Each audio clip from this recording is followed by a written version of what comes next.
안녕하십니까? 네, 오늘은 영어로도 좀 인사를 좀 해봐야 할 것 같습니다. Good morning. Welcome to our worship service. We are so glad you are here with us. 아멘. 네, 우리 미국에서 우리 강노아 텍사스입니다. 네, 미국 텍사스에서 강노아 선교사님과 우리 스티브 형제님이 오늘 예배에 참석해 주셨습니다. 네, 환영합니다. 네. 그리고 우리 세인루이스에서 우리 박아브라함, 박그레이스 우리 선교사님과 아들들 우리 어제 결혼식했던 우리 박한나, 우리 박아브라함 주니어 그리고 우리 가족 친지분들께서 우리 광주 7부 예배 참석해 주셨습니다. 환영합니다. 네.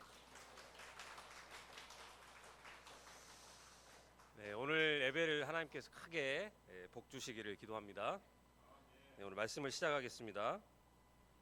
지난 주일이 5.18 민주화 운동 45주년이었습니다. 네, 우리 캠퍼스 밟기 챌린지 화면을 띄워놓으셨네요. 네, 장미공원에 어제 위시오에서 캠퍼스 밟기 챌린지를 하신 것 같습니다. 계속해서 우리가 캠퍼스에 믿음으로 나가서 양들을 얻고 도전할 수 있기를 기도합니다. 네, 지난 주일이 5.18 민주화 운동 45주년이었습니다. 현재가 과거를 도울 수 있는가? 또 산자가 죽은 자를 구할 수 있는가? 한강 작가의 아주 유명한 어록입니다. 과거 민주화 운동으로 희생되어졌던 분들의 희생이 오늘을 살아가는 우리 현대인들에게 영향을 끼치고 있다는 놀라운 통찰입니다. 오늘 말씀에는 유교절과 유월절과 무교절이라는 유대인들의 절기가 나오고 있습니다. 과거 유대인들이 지켰던 이 두 절기는 신약에 와서 예수님의 십자가 사건으로 연결이 되어지며 2000년 후에 현대를 살아가고 있는 우리 모두에게 엄청난 영향력을 미치고 있습니다. 오늘 말씀을 통해서 유월절과 또 무교절이 오늘 우리에게 어떤 영향을 끼치고 있는지 살펴보고자 합니다. 첫 번째, 마지막 경고. 지난 말씀에서 하나님의 뜻에 순종하지 않는 애굽을 9번의 재앙으로 치셨습니다. 그럼에도 바로는 마음이 완악하여 이스라엘을 내보내지 않았습니다. 그러자 하나님은 이제 마지막 재앙을 경고하십니다. 11장 1절에서 2절은 하나님께서 모세에게 주신 말씀입니다. 이 재앙을 마지막으로 바로는 너희를 여기서 쫓아낼 것이라고 하십니다.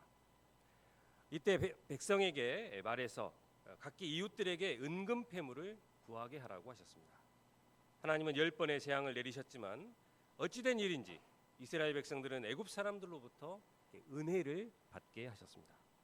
그리고 그 사람 모세는 애굽 땅에 있는 바로의 신하와 그리고 백성들의 눈에 바로보다 더 위대한 신과 같은 존재로 보이게 되었습니다. 모세는 바로를 찾아가서 하나님의 말씀을 전했습니다. 4절에서 8절입니다. 모세는 이번에는 왕 위에 앉아 있는 바로의 장자로부터 애굽의 모든 장자와 그리고 가축에 처음 난 것들이 죽게 될 것이라고 경고를 했습니다. 이로 인해서 애굽에는 이 전무후무한 아주 큰 부르짖음이 있을 것이지만 이스라엘 자손들에게는 짐승에게나 그리고 개 한 마리도 그 혀를 움직이지 아니할 것이라고 했습니다. 9번이나 되는 재앙에 이어서 이런 썸뜩한 경고를 받으면 바로의 태도가 이렇게 달라질 것 같습니다. 그러나 8절을 보십시오. 모세는 심히 노했습니다. 바로는 이번에도 이 모세의 청을 거부했던 것 같습니다.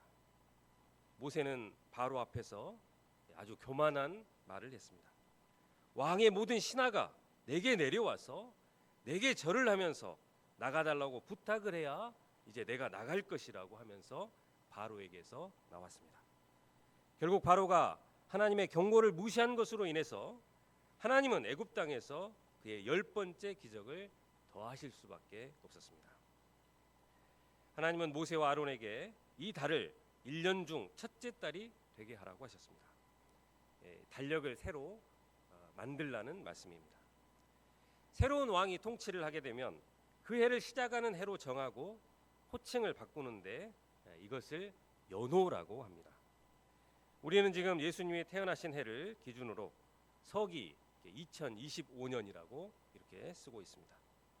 하나님께서 유월절을 해의 첫 달로 삼으라고 하신 것은 단순히 새로운 달력을 쓰라는 명령이 아닙니다. 이스라엘 백성들은 그동안 애굽에서 노예 백성으로 고통 속에서 살았습니다.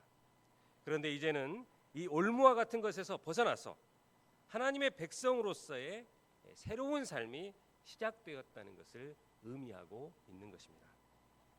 하나님의 백성으로서의 새로운 삶의 시작이 그들의 첫째 달이 되었습니다.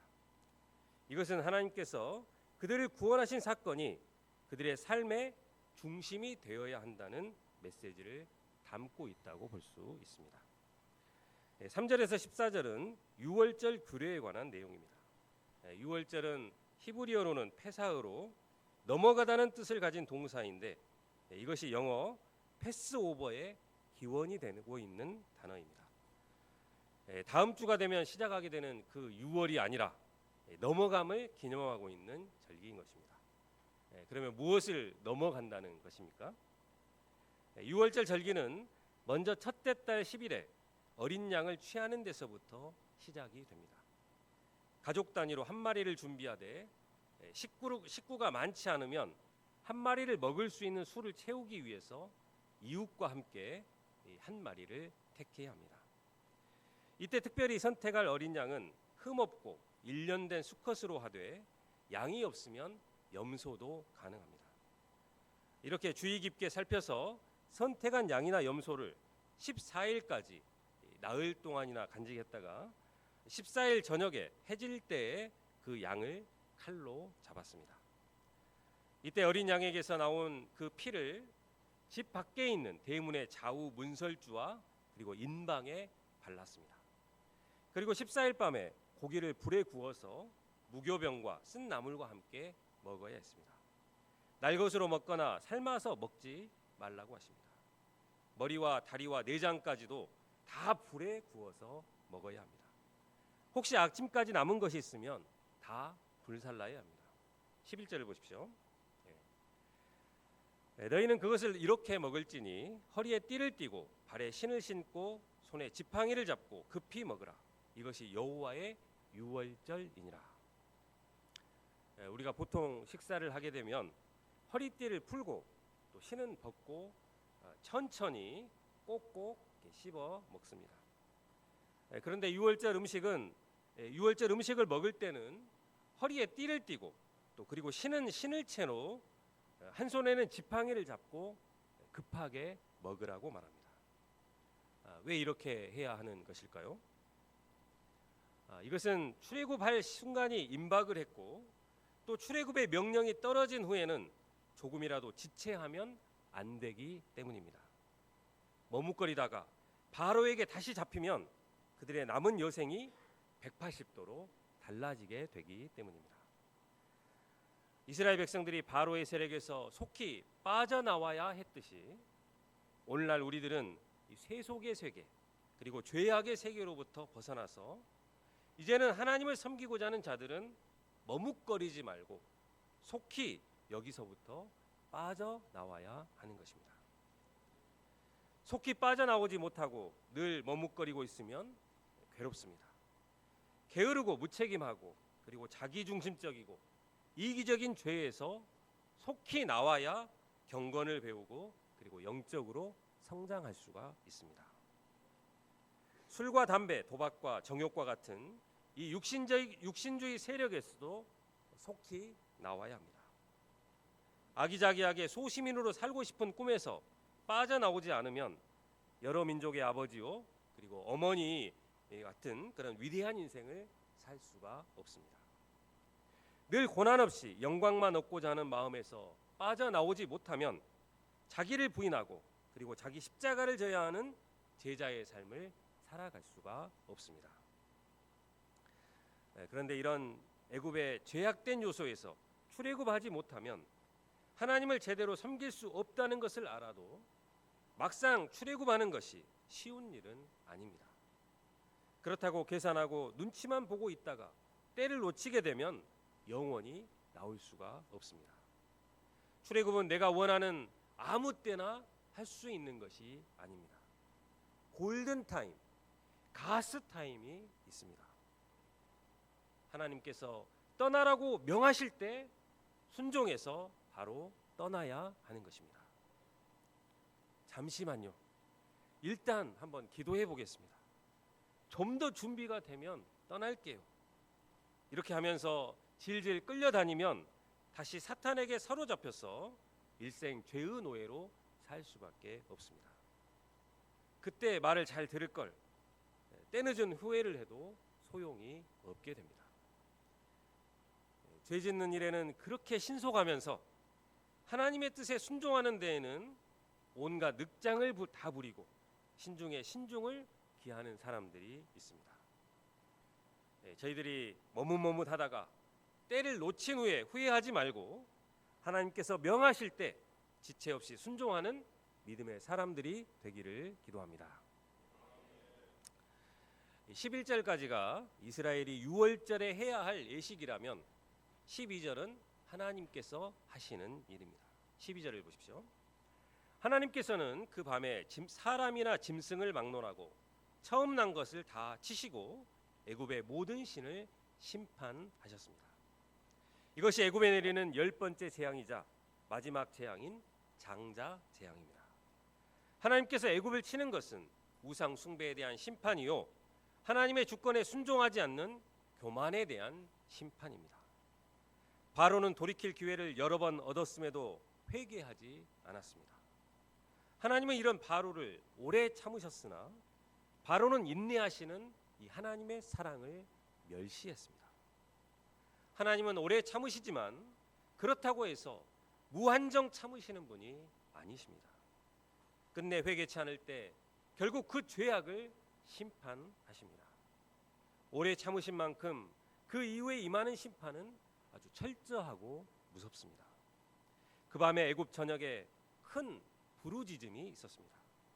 그런데 이런 무섭고 두려운 심판 중에도 하나님은 그의 백성인 이스라엘을 향한 놀라운 구원을 말씀해 주십니다.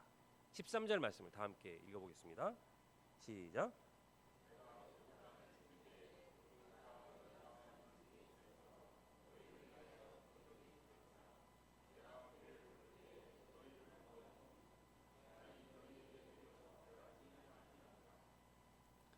죽음의 신이 애굽의 모든 집에 들어가서 장자들을 칠 때 그 피가 표적이 됩니다.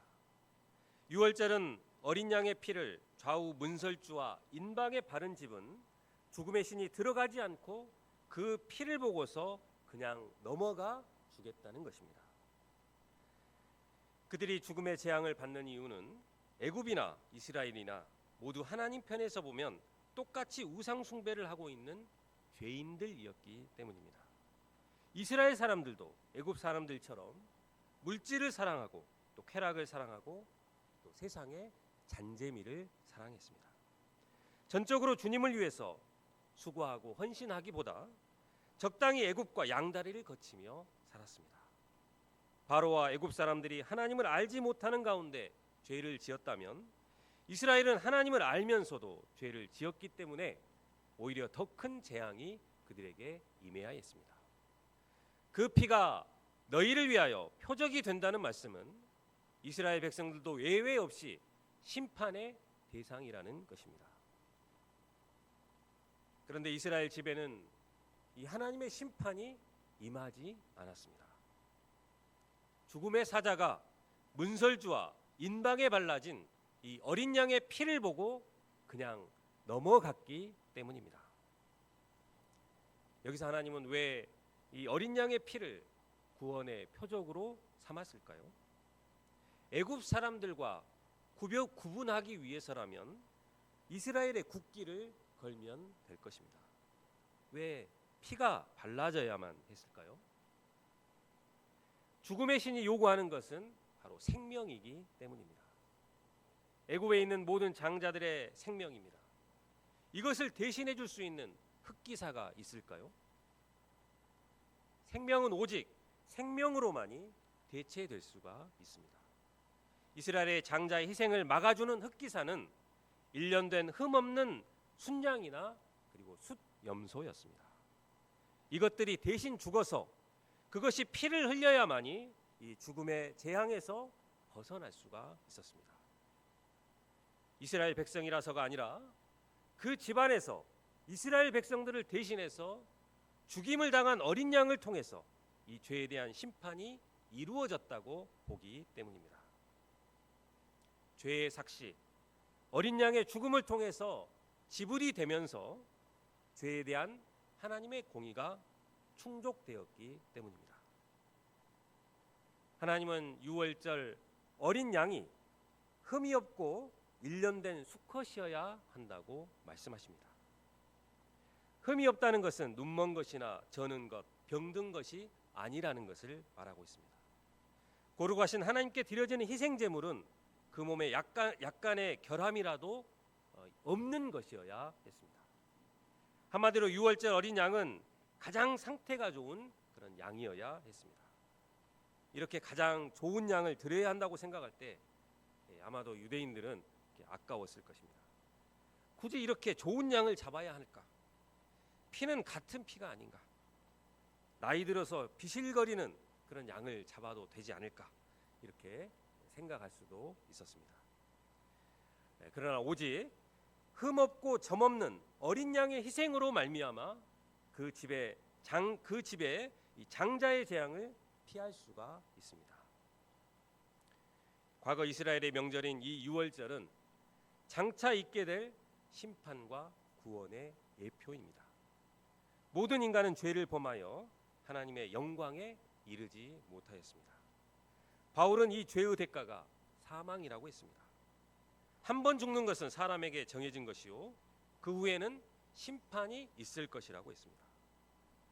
사람은 누구나 어느 한 사람도 예외 없이 이 심판대 앞에 서야 합니다. 마지막 최후의 심판은 애굽에서 보여주신 이 애굽편이 얼마나 가벼운 것이었는지를 깨닫게 해줄 만큼 더 무섭고 철저할 것입니다.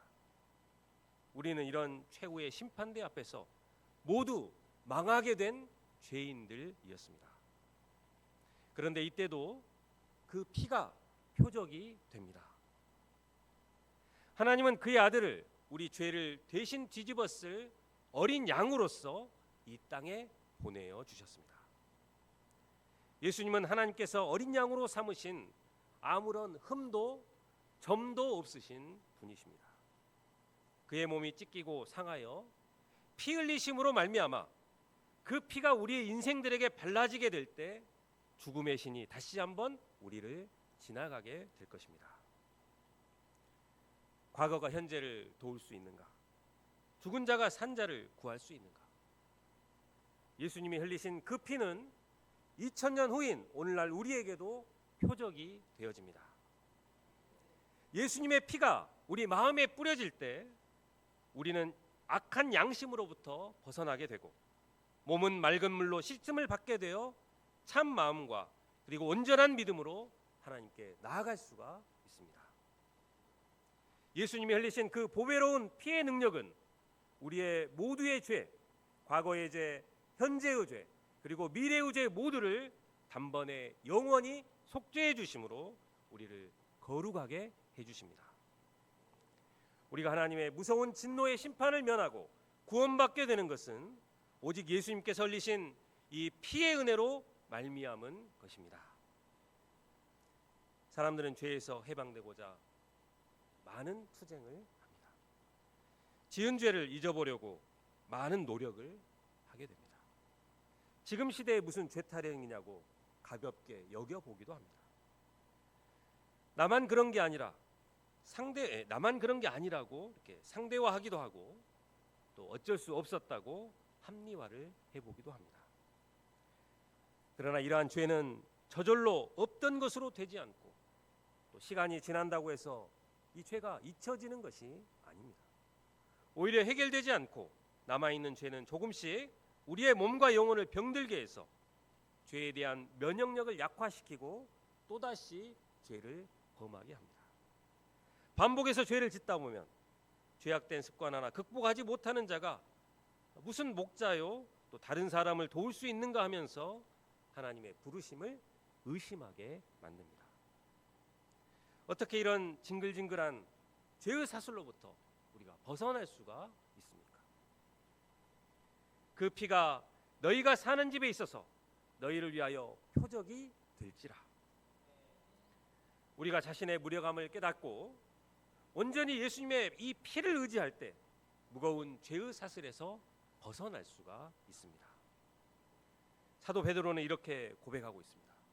너희가 알거니와 너희 조상이 물려준 헛된 행실에서 대속함을 받은 것은 은이나 금같이 없어질 것으로 된 것이 아니요 오직 흠없고 점없는 어린 양 같은 그리스도의 보배로운 피로 된 것이니라.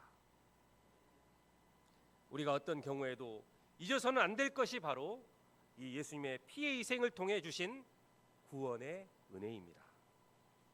이 은혜를 기억하고 우리의 마음 문에 예수님의 피를 발라서 간직하는 사람은 그리스도의 피의 능력을 덧입고 능히 죄와 싸워 이길 수 있습니다. 우리가 그리스도의 피의 은혜로 구원받은 자들로서 그리스도의 피의 능력으로 죄와 싸워 이기는 자들이 되기를 기도합니다. 15절에서 20절은 무교절 규례입니다. 무교절은 발효 물질인 누룩이 없는 빵인 이 무교병을 먹는 절기입니다. 이 무교병은 밀가루와 물로 빨리 구워서 만든 납작한 빵입니다. 이스라엘은 14일 저녁부터 그리고 21일 저녁까지 일주일 동안 발효되지 않는 빵을 먹고 또 집에서 누룩을 완전히 없앴습니다. 그들이 이렇게 맛없는 무교병을 먹는 것은 애굽에서 종살이하던 이 고달픈 삶을 기억하고 동시에 애굽에서 나오게 하신 하나님의 은혜를 기억하는 데 있었습니다. 아울러 애굽의 영향력으로부터 완전히 나왔다는 것을 기억하기 위해서 일주일 동안 집에서 누룩을 완전히 없앴습니다. 그리고 14일 첫날과 21일 마지막 날에는 성회로 지켰습니다. 성회로 지킨다는 것은 거룩한 날로 구별을 해서 하나님께 예배하는 날로 삼았다는 것입니다. 하나님은 무교절을 지키지 않으면 이스라엘 회중에서 끊어진다고 2번씩이나 강조해서 말씀하고 있습니다. 이것은 매우 심각한 조치입니다.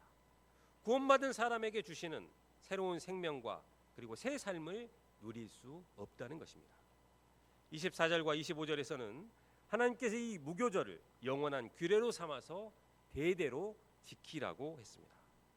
하나님께서 이렇게 무교절을 지키라고 한 것은 그들이 애굽의 고달픈 노예 생활에서 벗어나 이 거룩한 하나님의 백성이 되게 하신 하나님의 은혜를 동일하게 경험하고 또 누리게 하고자 하심입니다. 무교절의 의미를 생각해 보면 하나님은 이스라엘이 어디서 구원받은 자들인가를 기억하고 또 이를 기념하라고 하신 것입니다.